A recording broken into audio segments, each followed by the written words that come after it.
Vítam vás kanál Mycelinárium, moje meno je Juraj, venujeme sa pestovaniu húb v domácom prostredí a v dnešnej epizóde si ukážeme, ako si vyrobíme takúto sadbu v takýchto sáčkoch. Je to podhubie na pšenici. Budeme potrebovať pšenicu, tekuté mycelium, to sme si ukázali v poslednej epizóde, nejakú dezinfekciu, sáčky, tie si už takisto vieme vyrobiť. Toto sú malé sáčky na sadbu. Sterilnú ihlu, striekačku, tlakový hrniec a myslím, že to je všetko. V prvom kroku si zoberieme pšenicu a dáme ju na 24 hodín do vody. Necháme ju nasiaknúť na 24 hodín a v ďalšom kroku si ju budeme ešte variť. To si ukážeme teraz.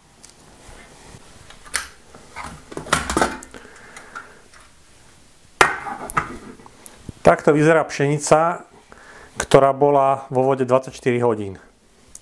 Túto vodu si vymeníme, túto vylejeme a dáme čistú. Vodu sme si vymenili, je trochu mutná, ale to nevadí. A ideme ju variť. Nevaríme ju pod tlakom, takže nejdem to zakrývať. A musíme počkať, kým začne vrieť. A budeme ju variť asi 5 minút, nie dlhšie. Chceme, aby pšenica bola mäkká, ale aby nebola rozvarená. Pokiaľ bude rozvarená, podhubie nám tam nebude rásť. Pokiaľ nebude uvarená, pokiaľ bude tvrdá, podhubie bude rásť, ale pomaly. Takže tu platí pravidlo radšej menej ako viac. Ešte jedno dôležité upozornenie.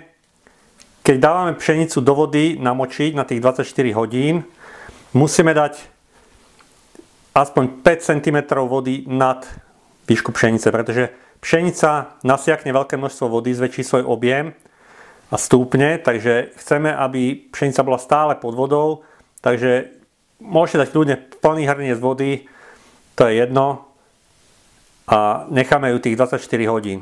Potom, ako som povedal, vymeníme vodu, dáme ju variť a varíme ju takých 5 minút. Po 5 minútach si zoberieme lyžičku, zoberieme si jedno zrniečko, rozlomíme ho v rukách a pozrieme sa, ako vypadá vnútra. V tejto chvíli ešte je ešte biele a tvrdé. To znamená, že pšenica ešte nie je uvarená. Keď bude uvarená, bude to zrniečko mäkké, ale nemôže byť rozvarené, nemôže sa nám to rozváriť na kašu, lebo v tom prípade nám tam nevyrastie vôbec nič. Takže radšej menej ako viac. Pšenica nám vrie, varí sa už asi 5 minút a v tejto chvíli skontrolujem, či už je uvarená. Pozrieme sa, či tam nie sú rozvarené zrná. Vidím, že nie sú. Možno nejaké jedno. Zoberieme si jedno zrniečko a v rukách ho rozlomíme a pozrieme sa, ako vypadá vnútri. Neviem, či to vidno, ale vnútri je ešte stále malá biela bodka. To znamená, že to zrniečko nie je úplne uvarené, ale už je mäkké. Už len tá stredová časť ostala neuvarená. Toto je presne ten stav, ktorý chceme dosiahnuť. Nechceme, aby bola pšenica úplne rozvarená, ale len mierne uvarená. Teraz pšenicu vypínam, vodu scedíme a ukážeme si, čo s tým ďalej. Pšenica je scedená a teraz ju potrebujeme vychladiť. Ja to robím tak, že ju dávam do tenkých vrstiev, napríklad na plech na pečenie. Mám tam aj papier na pečenie, ale ten nie je vôbec nutný.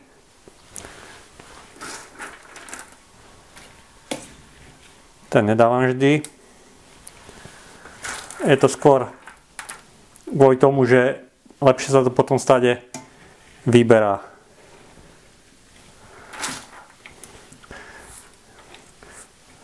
Dám to do takejto tenkej vrstvy. Môžete použiť akúkoľvek nádobu máte. Potrebujeme, aby nám to vychladlo na izbovú teplotu a aby sa odparila prebytočná voda. Keď to budeme mať vychladnuté, ukážeme si, čo s tým ďalej. Pšenica už je vychladnutá, dal som ju naspäť do hrnca.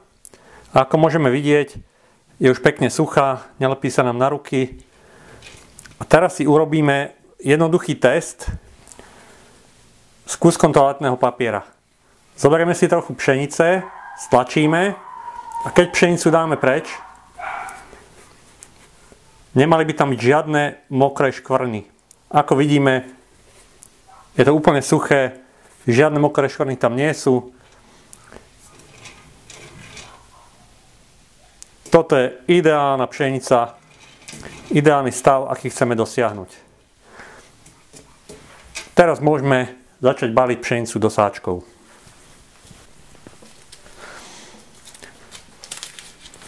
Zoberieme si sáčok.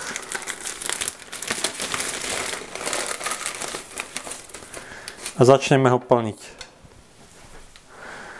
Ja robím 800 gramové. Tie sa mi osvedčili najviac.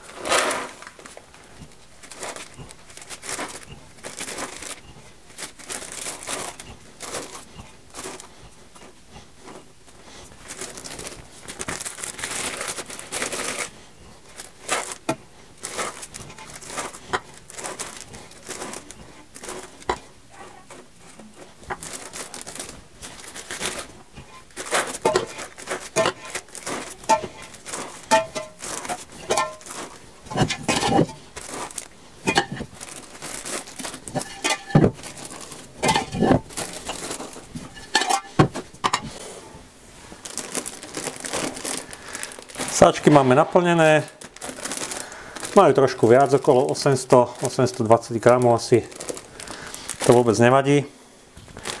Ja už mám zhruba takú mierku, že jeden 7-decový pohár suchej pšenice mi vystačí na jeden sáčok. Takže podľa toho už viem zhruba odhadnúť, koľko sáčkov chcem, koľko pšenice mám dať. Teraz si ich ideme zazvárať a budeme sterilizovať.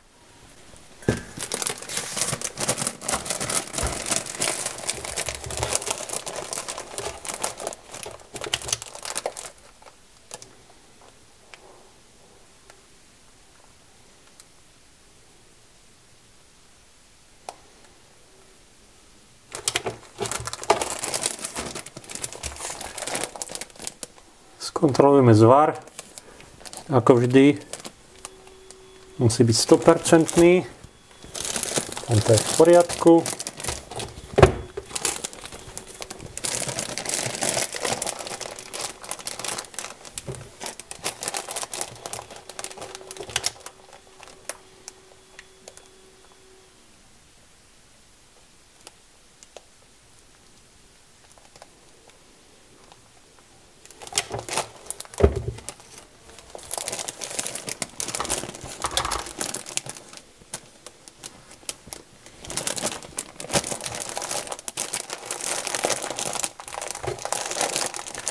Tu v rohu vidím, že nie je úplne 100% a radšej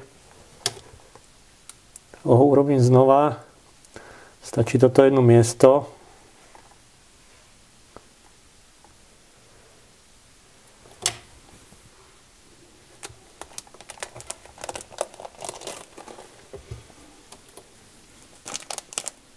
Super. Vynikajúce. Posledný sáčok.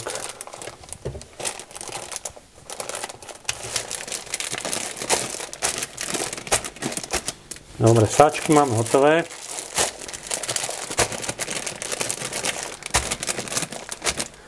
A ideme si ich vysterilizovať v tlakovom hrnci.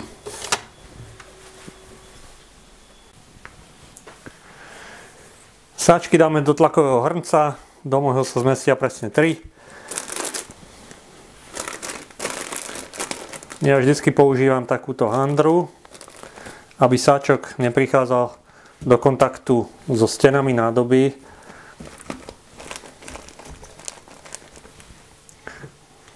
Nalejeme tam dostatočné množstvo vody. Toľko bude stačiť. Ja to ešte vždy zakryjem tanierom. To kvôli tomu, ak by sa ten sáčok náhodou nafúkol, aby táto handra neupchala výpustný ventil. Zatvoríme a necháme sterilizovať 90 minút. 90 minút začína plynúť od doby, keď bol dosiahnutý tlak a teplota v hrnci. Sterilizujeme pri tlaku 1 baru. Po 90 minútach necháme, kým hrniec vychladne, sáčky vyberieme a necháme ich vychladnúť najlepšie cez noc na izbovú teplotu. Sáčky už sú vysterilizované, nechal som ich vychladnúť cez noc a toto je v podstate výsledok. Vidíme, že pšenica vôbec nie je rozvarená, nie je v jednom zhlúbku, nie je príliš mokrá. Toto je v podstate úplne ideálny stav, ktorý chceme dosiahnuť.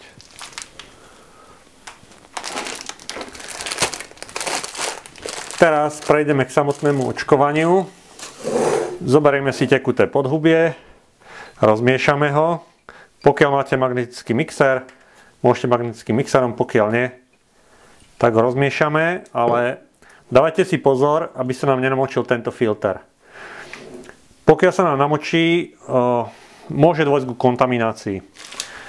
Je možné, že tam je nejaká spora plesne alebo niečo, ktorá je teraz neaktívna, ale kebyže to namočíme, je možné, že vyrastie a prerastie nám až dovnútra a kontaminuje nám tekuté mycelium. Takže rozmiešame to. Ja použijem aj dezinfekciu. Dezinfikujeme aj tieto injekčné porty. Tak.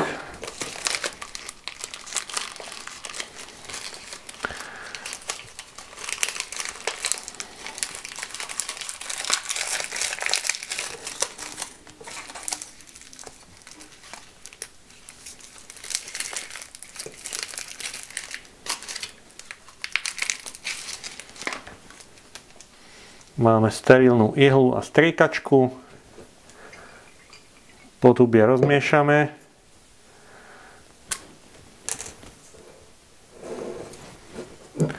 A naberieme plnú striekačku.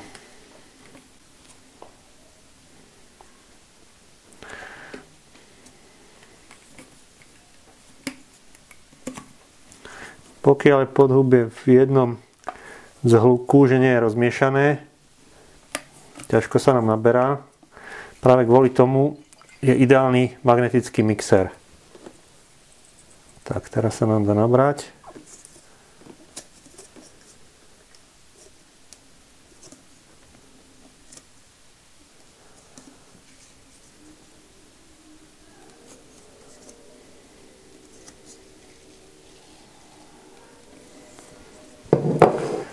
Máme nabraté.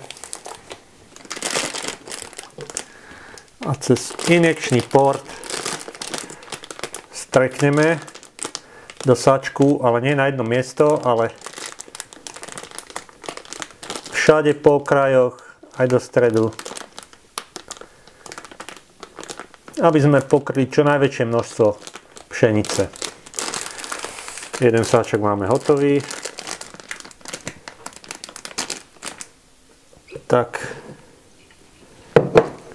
Takýmto spôsobom zaočkujeme sáčky. Musíme ich samozrejme označiť. Treba dať dátum, druh huby, ktorú sme zaočkovali. A za nejaký mesiac až 2 by to mycelium malo vyzerať takto. Bude kompletne biele, bude tvrdé, prerastené a pripravené na sadbu. Pokiaľ to podhubie necháte dlhšie, môže vypadať nejak takto. Po nejakých 2-3 mesiacoch tam už uvidíte takúto žltú tekutinu. To je v podstate metabolit. To je produkt metabolizmu tejto huby. A nie je to na závadu, nie je to chyba, nie je to ani veľký problém. Toto podhubie je stále živé a vitálne, môžete ho použiť, ale pokiaľ už uvidíte takúto žltú tekutinu, to podhubie už je staršie a odporúčam skladovať v chladničke. V chladničke nám podhubie vydrží kľudne rok. Mám odskúšané, že podhubie, ktoré bolo v chladničke rok, je stále živé, bez problémov vyrastie a môžete ho použiť. To už je na dnešnú epizódu všetko. Naučili sme sa, ako si vyrobíme takúto sadbu podhubie na pšenici. V ďalších epizódach si ukážeme, ako ju použiť. Budeme očkovať substrát z drevených pilín. A na záver by som ešte podal jednu informáciu. Začínam pracovať aj na VIP kanále. Bude to kanál pre všetkých fanúšikov. Bude spoplatnený za nejakú symbolickú sumu. Budú tam bonusové videá, ako napríklad pestovanie hlivy na slame, ako si vyrobiť magnetický mixer. Ukážem vám moju pestovateľskú miestnosť, čo všetko tam je, ako je vybavená, ako som si ju vyrobil, zaradil a podobne. Poviem vám napríklad 10 základných chýb, ktoré robia začiatočníci, z ktorých všetky som spravil aj ja sám. A takisto ako sa im vyhnúť. Povieme si viac o konkrétnych druhoch húb, ako ich pestovať, pri akých teplotách, pri akých vlhkostiach a podobne. Dúfam, že sa vám video páčilo. Nezabudnite dať like, prihlásiť sa na odber. Dúfam, že nám zostanete verní a sledujte nás aj na sociálnych sieťach, ako je Facebook, Instagram alebo Twitter, kde budem viacej informovať aj o spustení VIP kanálu. Dúfam, že to bude už čoskoro. Takže ak ma chcete podporiť aj tento kanál, sledujte nás ďalej a uvidíme sa v ďalšej epizóde. Dovidenia.